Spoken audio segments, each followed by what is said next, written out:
Assalamualaikum warahmatullahi wabarakatuh. Salam sejahtera untuk kita semua.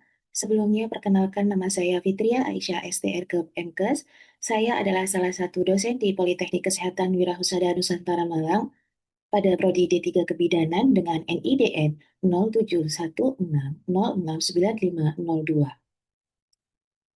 Pada kesempatan kali ini, izinkan saya untuk menyampaikan pernyataan diri dosen dalam rangka unjuk kerja Tridharma Perguruan Tinggi atau PDD UKT-PT dalam bidang pengajaran. Adapun tujuan dari penyampaian ini adalah sebagai salah satu syarat untuk mengikuti sertifikasi dosen pada tahun 2026.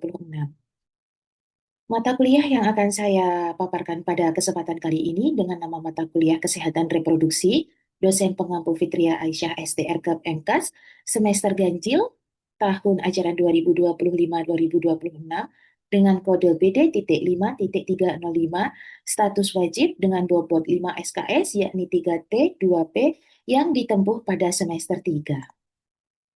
Dan berikut adalah outline tentang materi yang akan saya sampaikan pada kesempatan kali ini. Outline pemaparan mata kuliah Kesehatan Reproduksi dan Keluarga Berencana meliputi 1. Deskripsi mata kuliah, 2. Capaian pembelajaran, 3. Materi pembelajaran, yang keempat adalah metode pembelajaran, kelima adalah sistem penilaian, dan yang terakhir adalah rekaman video proses pada saat pengajaran. Metode pembelajaran yang saya gunakan mencangkup prinsip DAI, yakni Delivery, Interaction, dan Assessment. Yang mana delivery adalah penyampaian materi pada saat proses perkuliahan, interaction adalah interaksi dalam pembelajaran antara dosen dengan mahasiswa, assessment adalah metode penilaian dalam mata kuliah Kesehatan Reproduksi dan Keluarga Berencana. Selanjutnya adalah deskripsi mata kuliah Kesehatan Reproduksi dan Keluarga Berencana. Mata kuliah ini dirancang untuk membekali mahasiswa dengan pemahaman yang komprehensif mengenai konsep dan hak-hak kesehatan reproduksi, faktor yang berpengaruh terhadap kesehatan reproduksi, kesehatan fisik dan reproduksi remaja putri, serta strategi pencegahan dan deteksi dini terhadap berbagai permasalahan kesehatan reproduksi. Selain itu, mahasiswa diharapkan mampu memberikan asuhan keluarga berencana secara tepat berlandaskan konsep, sikap profesional, keterampilan klinis, dan penerapan praktik berbasis bukti atau evidence base. Mata kuliah ini dibekali dengan pemahaman mengenai kebijakan pelayanan KB, manajemen kesehatan reproduksi, serta intervensi pencegahan permasalahan kesehatan reproduksi secara berkelanjutan.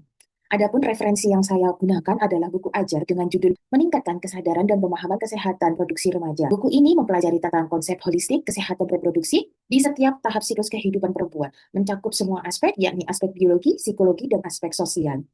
Pokok pembahasan pada mata kuliah ini mengulas prinsip dasar kesehatan fisik dan sistem reproduksi perempuan, dinamika kesehatan sepanjang siklus hidup hingga problematika yang menyertai, serta lebih lanjut mahasiswa itu dibekali keterampilan komunikasi, informasi, edukasi pada pelayanan keluarga berencana, pemahaman ragam opsi kontrasepsi, serta teknik pencatatan dan pendokumentasian dalam pelayanan kontrasepsi secara tepat. Selain buku ajar yang menjadi referensi pembelajaran, terdapat website, yakni website Menara, yang mana website tersebut adalah konsep aplikasi dan platform digital kesehatan reproduksi yang dirancang khusus untuk mengedukasi serta mendampingi remaja putri dalam menjaga kesehatan menstruasi secara mandiri.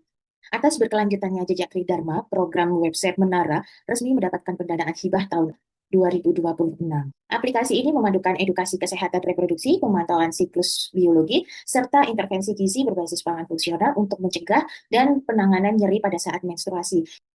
Terdapat 3 fitur di dalam website aplikasi ini. Yang pertama adalah period tracker, jadi semua user bisa melakukan pencatatan dan memprediksi siklus haid bulanan secara praktis. Fitur yang kedua adalah Nutri Reminder, yang mana membantu membangun kebiasaan positif melalui fitur pengingat harian untuk mengkonsumsi makanan yang bergizi. Dan fitur yang terakhir adalah Edu Center, yang mana di dalamnya menyajikan tentang video edukasi, jurnal, dan modul interaktif yang membahas tentang kesehatan reproduksi, manajemen kebersihan diri pada saat menstruasi. Aplikasi berbasis website Menara ini membawa dua peran sekaligus, yakni pemberdayaan masyarakat dan pembelajaran akademis. Untuk pemberdayaan masyarakat bisa menjadi instrumen utama dalam program pengabdian masyarakat untuk meningkatkan literasi, kesehatan reproduksi, serta kemandirian remaja putri dalam mengelola kesehatan tubuhnya. Lalu untuk pembelajaran akademis berfungsi sebagai pembelajaran interaktif berbasis kasus nyata dalam mata kuliah kesehatan reproduksi, dan pada saat ini aplikasi website Menara sedang aktif digunakan di lapangan. Berikutnya saya akan menjelaskan capaian pembelajaran mata kuliah Kesehatan Reproduksi dan Keluarga Berencana. CP1 memahami konsep dasar kesehatan reproduksi dan menerapkan peran serta tugas bidan dalam primary health care. Lalu CP2 memahami kesehatan wanita sepanjang siklus kehidupan. CP3 memberikan asuhan kebidanan pada masalah kesehatan reproduksi. CP4 memberikan asuhan kebidanan dalam perspektif gender. CP5 mengidentifikasikan indikator status kesehatan wanita dan melakukan asuhan kebidanan kesehatan reproduksi. CP6 memahami konsep keluarga berencana. CP7 memahami KIE dalam pelayanan KB serta mampu melakukan penapisan klien dan melakukan informed consent. CP8 memahami pelayanan kontrasepsi dengan berbagai metode. CP9 memahami kontrasepsi mantap. CP10 melakukan pembinaan pada semua akseptor berbagai metode. CP11 memahami pencatatan dan pelaporan. CP12 memahami pendokumentasian pelayanan kontrasepsi dan melakukan asuhan kebidanan keluarga berencana. Saya akan menjelaskan tentang kontrak belajar. Yang pertama, toleransi keterlambatan selama 15 menit, kehadiran perkuliahan minimal 80%, keterlambatan dalam pengumpulan tugas mendapatkan pengurangan nilai sebesar 10%, berpakaian seragam, bersepatu pantofel hitam, berkaos kaki putih. Lalu, mahasiswa boleh meninggalkan ruangan bila dosen tidak hadir selama 30 menit. Selanjutnya adalah rincian materi kuliah kesehatan reproduksi dan keluarga berencana. Yang pertama, yakni konsep dasar kesehatan reproduksi dan menerapkan peran serta tugas bidan dalam primary health care. Kedua, kesehatan wanita sepanjang siklus kehidupan.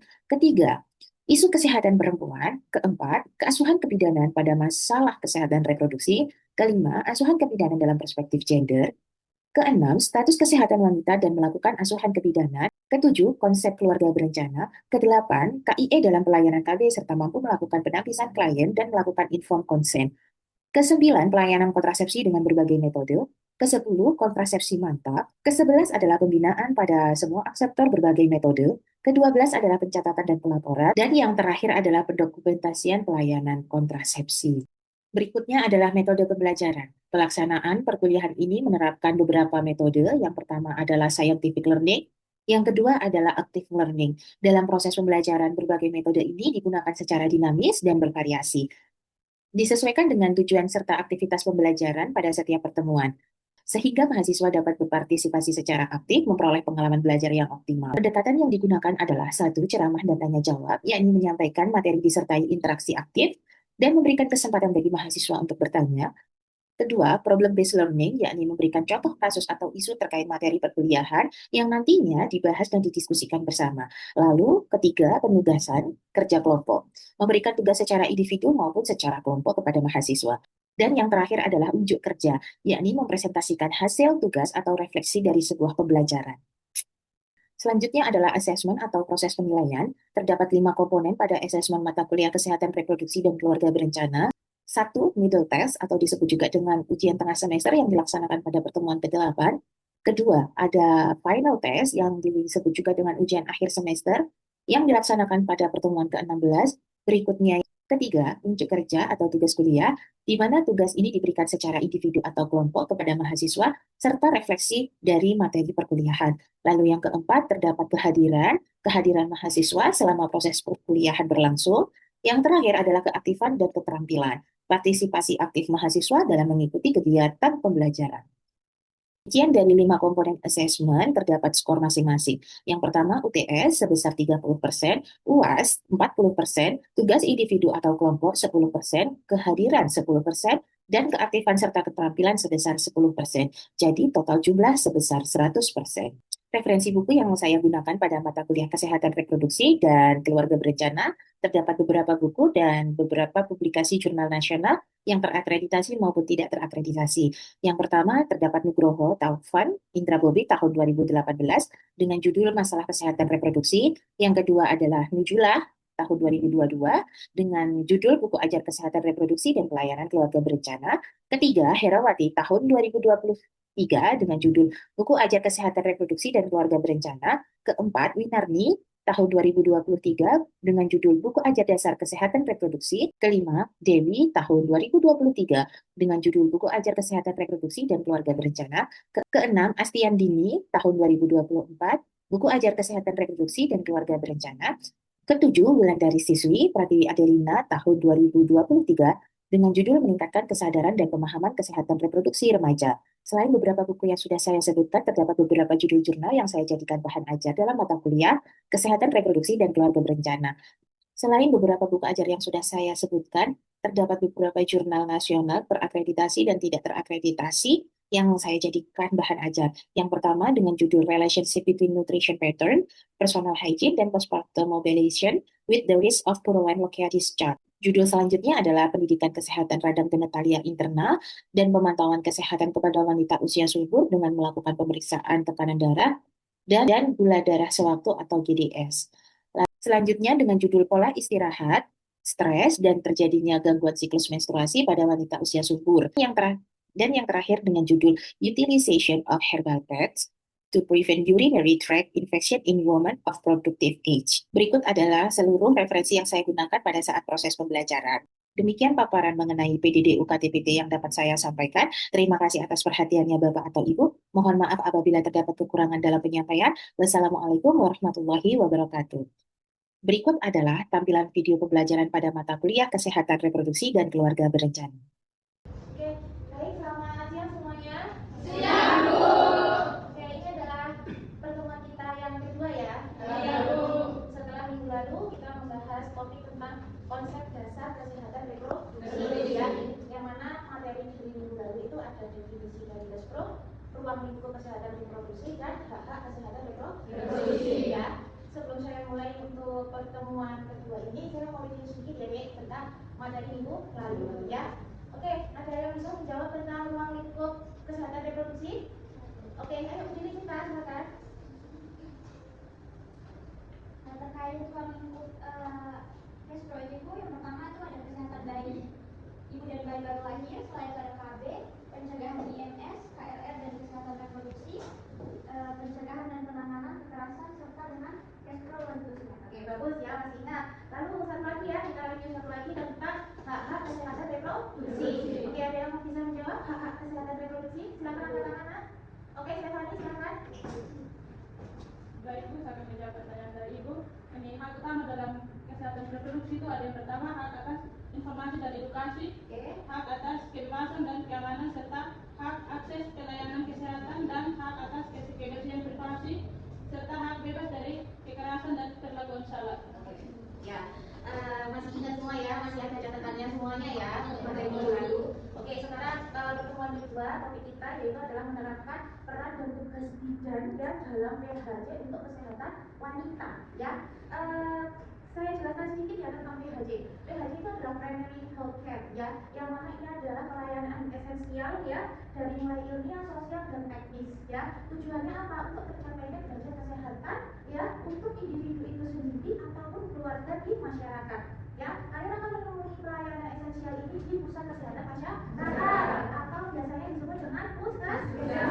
Oke, nah untuk PHC dalam Despro sendiri ya, saya ulangi lagi ya implementasi tentang PHC dalam kesehatan reproduksi.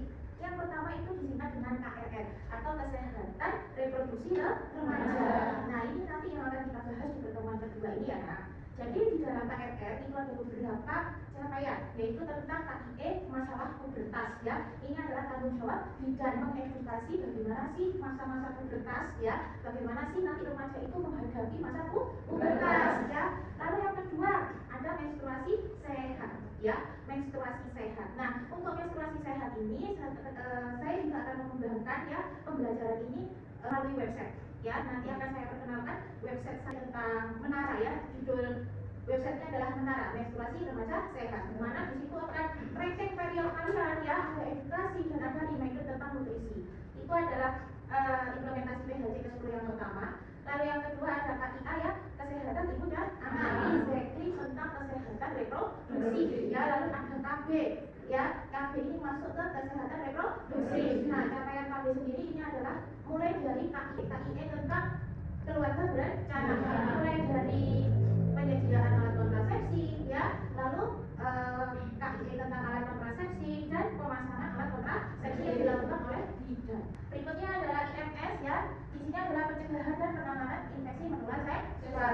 Lalu implementasi yang terakhir ke 10 itu ada pelayanan menopause dan pelayanan andromenopause ya.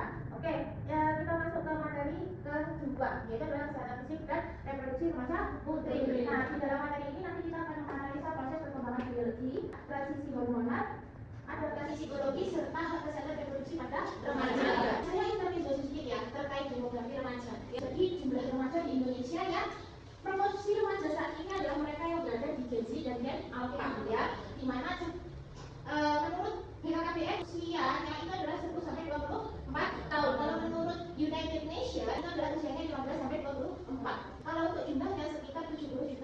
atau 27,94 dari total populasi di Indonesia. Sangat banyak. Jadi remajanya di Indonesia sangat banyak. Ini perlu untuk dikaji terkait kesehatan dan kesehatan reproduksi remaja. Lalu ini adalah remaja ya, transisi masa remaja. Jadi remaja ini menandai peralihan usia ya dari anak-anak menuju dewasa. Nah, masa-masa ini diwarnai beberapa perubahan, mulai dari perubahan fisik, psikis, ya, dan sangat memerlukan perhatian khusus tenaga kesehatan, terutama seorang bidan, karena ini adalah ruang lingkup kebidanan. Ya, pemahaman yang baik terkait pubertas atau kesehatan fisik remaja, kesehatan reproduksi remaja itu memiliki efek yang sangat signifikan. Jadi kalau kalian memahami ya, atau semua remaja ini memahami terkait kesehatan fisik pada remaja atau kesehatan reproduksi, itu bisa mengurangi perilaku seksual yang beresiko. Satu, yang kedua adalah melindungi diri dari infeksi menular seksual, dan yang terakhir adalah memahami perubahan fisik biologi pada masa pubertas. Jadi kalau kalian menyampaikan ini secara maksimal kepada seluruh remaja di Indonesia, efeknya juga sangat besar ya. Jadi untuk remaja itu sendiri sudah tidak lagi cemas menghadapi pubertas, terutama pada saat remaja itu awal menstruasi. Sudah nggak kaget, ini darah apa sih? Kok saya bisa mengeluarkan darah? Kalau ini sudah tersampaikan secara maksimal, itu bisa mengurangi angka kejahatan ya. Lalu yang kedua yaitu menjaga higienitas organ reproduksi, mulai dari menjaga kebersihan organ intim, ya, cara cebok. Nah, itu sudah harus diberikan edukasi kepada remaja. Tidak hanya dari remaja, tetapi diberikan edukasi sejak dini. Paham ya, Nak? Nah, ini adalah kesehatan reproduksi remaja sesuai dengan definisi WHO, keadaan sehat secara fisik, mental, dan sosial secara utuh. Jadi tidak hanya bebas dari penyakit ataupun kecacatan, namun dalam segala hal yang kaitannya ada sistem, fungsi, dan proses reproduksi. Ini adalah definisi kesehatan reproduksi terutama pada remaja. Nah, ini adalah hormon yang ada kaitannya dengan masa pubertas. Pubertas itu normal diinisiasi oleh beberapa aktivitas hormon. Jadi pada saat kalian pubertas di usia 10, di angka 10 tahun ya, 8 sampai 10 tahun, hipotalamus itu melepaskan yang namanya GnRH ya, dan menstimulasi kerja hipofisis. Lalu hipofisis itu merespons dengan memproduksi gonadotropin, yaitu LH dan FSH. Kalau LH itu adalah luteinizing hormon, kalau FSH itu adalah follicle stimulating hormone. Ini adalah hormon yang bekerja pada saat masa pubertas. Nah, pada remaja putri, FSH sendiri itu menstimulasi sel granulosa ovarium untuk memproduksi estrogen, mendorong karakteristik seks sekunder. Ya. Ini adalah tanda-tanda pubertas, nah, ya, tanda-tanda pubertas.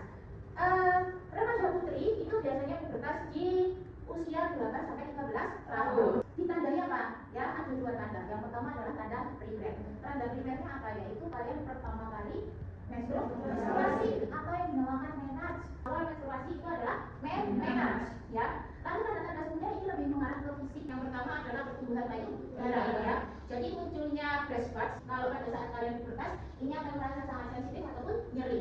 Lalu pertumbuhan bulu-bulu halus di antara alat kelamin dan ketiak. Lalu perubahan bentuk tubuh yang dulunya mungkin kurus kecil, kalau sudah pubertas tiba-tiba ada lengkungannya. Ini dikarenakan ada penumpukan lemak alami di antara lengan dan paha. Lalu keputihan yang fisiologis, warnanya cairan berwarna putih bening dari kemaluan. Ini untuk menjaga kelembapan area organ reproduksi. Nah, ini adalah siklus menstruasi ya, Nak. Jadi perempuan itu memiliki 4 fase.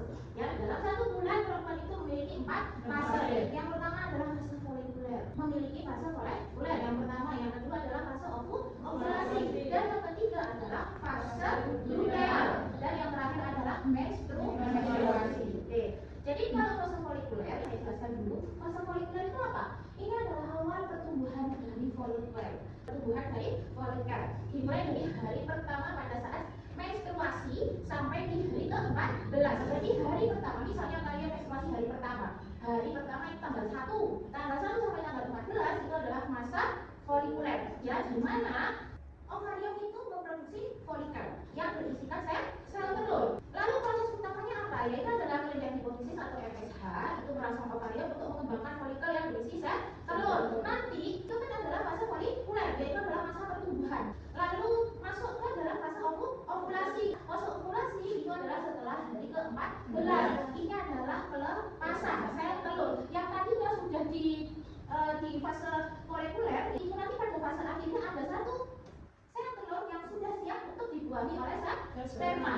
Fase pelepasan sel telur ini terjadi pertengahan siklus. Kalau tadi siklusnya itu 28 hari, berarti ovulasinya di hari ke-15. Ya, berlangsung tidak lama ya, kurang lebih 24 sampai 36 jam. Setelah dilepaskan, sel telur itu hanya hidup 12 sampai 24 jam saja.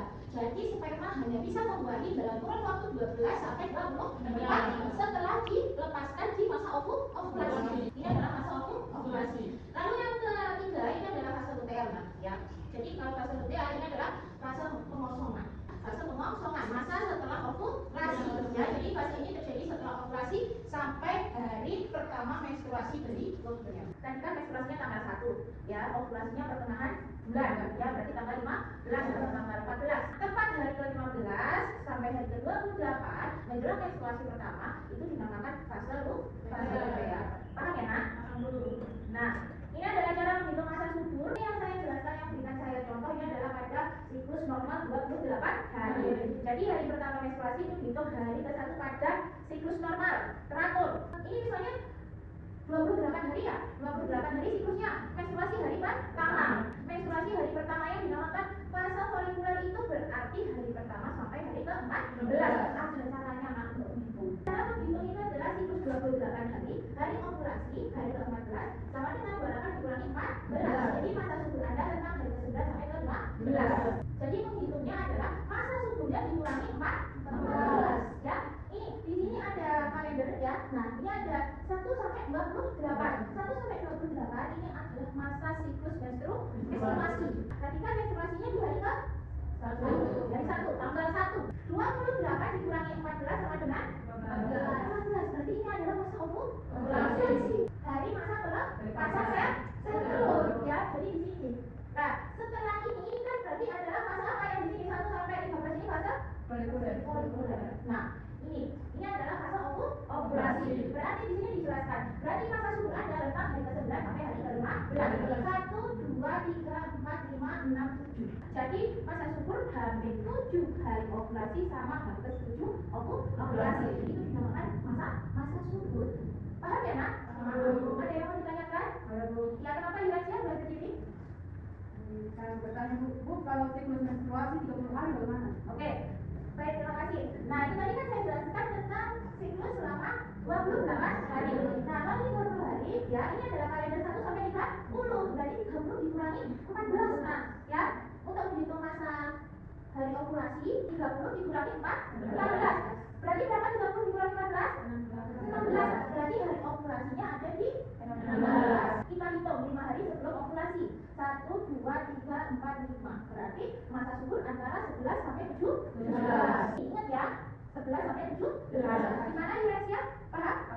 Berikutnya adalah maju tubuh fisik remaja. Yang ini adalah karakteristik pertumbuhan fisik pada remaja. Nah, pubertas ini ditandai dengan percepatan pertumbuhan fisik yang sangat dramatis atau growth spurt, ya. Yang mana pertumbuhan remaja putri ini mencapai puncaknya pada usia 12 sampai 16 tahun. Untuk tinggi badan kurang lebih menambah 9 cm untuk setiap tahunnya. Ya, kalian sekarang usia berapa? Maksimal ya. Ini adalah tahapan usia pada remaja, ya. Jadi macam-macam remaja itu ada 3. Ada remaja awal, remaja madya, dan remaja akhir. Kalau remaja awal itu usia 10 sampai 13 tahun, remaja madya ya atau remaja tengah itu 14 sampai 16, dan remaja akhir itu 17 sampai 19. Sekarang kalian umurnya berapa? 19. Berarti sudah masuk ke remaja akhir. Tahapan ini ada beberapa tanda yang signifikan ya. Untuk remaja awal ini ditandai dengan beberapa perubahan bentuk fisik dan serta labilitas emosi. Jadi adanya perubahan bentuk fisik dan labilitas emosi pada remaja awal. Ini adalah tanda khasnya ya.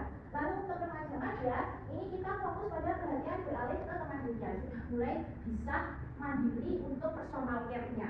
Lalu remaja akhir yaitu adalah stabilitas emosi dan identitas diri itu semakin mantap dan tercapai. Nah, remaja ini mulai berorientasi pada rencana masa depannya bagaimana, ya. Sudah paham nanti saya kuliah di mana, setelah saya kuliah saya harus bekerja di mana. Ini adalah remaja akhir. Ini adalah perkembangan organ internal ya. Untuk perubahan pada fisik remaja, untuk sistem kardiovaskuler ya, jantung itu tumbuh pesat selama pubertas sampai dari berat lahir. Kalau sistem pernapasan pada kalian usia umur 17 ya, paru-paru kalian sudah sangat maksimal, sudah matang sekitar umur 17 tahun untuk kapasitas paru-paru. Kematangan kognisi dan otak ya, ini lebih frontal untuk menata ulang sirkuit, sifatnya guna mendukung kemampuan kognitif tingkat tinggi seperti perencanaan dan sebuah pengambilan keputusan. Lalu kalau sistem pencernaan ya perlu menjadi memanjang, melampaui bentuk pipa primitif dan kapasitas pencernaan bagian dalamnya termasuk usus ya, dan otot-otot di perut mengurat secara signifikan. Berikutnya ada jaringan tubuh dan perkembangan sistem rangka akan terhenti seiring dengan penutupan lempengan epifisis yang rata-rata ini tercapai pada di usia 18 tahun. Lalu ke perkembangan sosiokognitif, jadi meningkatnya kemampuan memposisikan diri dan memahami orang lain sebagai individu yang unik dan memiliki karakteristik masing-masing. Ini adalah kesiapan perkembangan remaja. Ada 3 aspek utama: kondisi fisik, mental, dan emosional. Ya, ini adalah meliputi kondisi kesehatan biologi, organ tubuh, adaptasi emosional, ya, dan penanganan kecemasan serta rasa percaya diri dan mengembang tanggung jawab baru. Lalu kebutuhan, motif, dan tujuan hidup, dorongan internal remaja yang menjadikan dasar motivasi. Lalu keterampilan dan pengetahuan serta pengertian. Jadi pemahaman yang matang tentang konsep reproduksi, relasi interpersonal sehat serta pengetahuan praktis yang telah diinternalisasi. Ini adalah perkembangan remaja ya, mulai di sini ada aspek tugas ya, ini adalah deskripsi dan tujuan perkembangan. Jadi menurut beberapa pakar ya, perkembangan menurut William Gay, keberhasilan remaja itu dalam meneliti perasaan sosial di masa depan itu ditentukan oleh pemenuhan tugas perkembangan transisi sebagai berikut. Ada beberapa aspek ya, di sini ada aspek 1 sampai aspek 5. Aspek 1 itu adalah penerimaan fisik, kemandirian emosional, komunikasi interpersonal, pencarian model identitas, dan pengendalian diri. Ini adalah beberapa deskripsi dan tujuan perkembangannya. Yang pertama, kalau untuk penerimaan fisik, dari aspek tugas penerimaan fisik, deskripsi dan tujuan perkembangannya adalah mampu menerima kondisi fisik itu sendiri secara objektif. Lalu kemandirian emosional, jadi berhasil membangun batasan emosional yang mandiri dari kendali orang tua ataupun figur otoritas lain. Lalu mengembangkan kemampuan berinteraksi sosial, ini adalah deskripsi dari komunikasi interpersonal. Lalu menemukan figur model yang positif lingkungan, ini adalah deskripsi dan tujuan dari pencarian model identitas. Dan yang terakhir adalah memperkuat fungsi kontrol diri ya, atau self control berdasarkan falsafah hidup. Ini adalah aspek tugas dari pengendalian diri. Baik, materi saya sudah selesai sampai di sini. Ada yang mau ditanyakan deh? Oke, baik, kalau tidak ada saya punya tugas ya. Untuk minggu depan saya minta kalian mengkaji siklus menstruasi masing-masing. Apa sih? Kan sekarang sudah tahu nih ya, sudah tahu kalau siklus menstruasi ada yang 28, ada yang 26, ada yang tidak, ada yang 20. Yang akan mengkaji siklus menstruasi masing-masing, kapan terakhir menstruasinya. Lalu nanti minggu depan kita belajar menggunakan website yang sudah saya kembangkan ya. Nanti gadget punya semua kan? Ya. Nanti login ke website yang sudah saya kembangkan, kalian nanti bisa mengkaji beberapa fitur dari website tersebut ya. Sekali lagi ada yang mau ditanyakan nak? Baik, kalau tidak ada saya akhiri dulu pertemuan di siang hari ini ya. Terima kasih atas perhatiannya dan selamat siang.